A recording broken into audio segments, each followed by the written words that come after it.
Our program is about advancing diagnostic excellence for older adults in the primary care setting.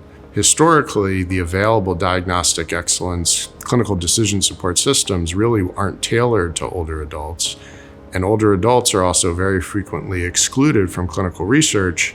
And so we don't have as many public data sets or other resources and tools to build systems just for that population. Our goal was to develop and validate the Interlace tool, which is an artificial intelligence-based prediction model to facilitate the diagnostic process. And what it does is it learns based on collective intelligence and imitation learning, conditional on a set of patient characteristics, what the average clinician would diagnose and what they would test for in a given setting. And this work represents really a paradigm shift in what clinical decision support is, because it doesn't claim to know the right answer or the right diagnosis. And in most cases, especially in primary care, we don't know what that is anyway. There's no reliable gold standard. But the goal of this project is to develop a system to facilitate in real time the process of discovery and history taking and physical exam to really prompt both the patient and their clinician and caregivers when they're present to reflect and deliberate and gather more information relevant to making a good diagnosis.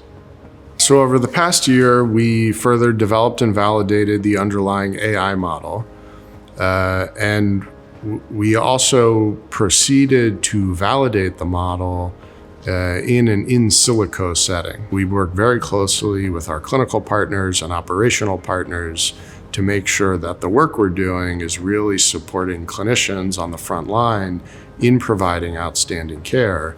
We worked very hard to develop what we're calling a clinician Turing test, which is really a retrospective randomized design in which a clinician reviews a case, and then they are randomized to see either the diagnoses and tests that came from the actual encounter, or they're randomized to see the suggestions of the AI system.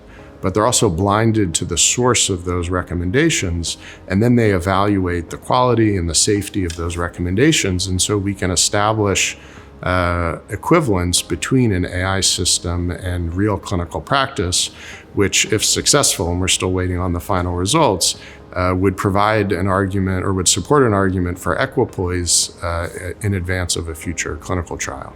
We've learned a lot of lessons along the way that also affect AI-based decision support, also outside of the primary care setting. And so I hope to continue to follow this research line and understand what the implications are for other settings where there's high diagnostic uncertainty.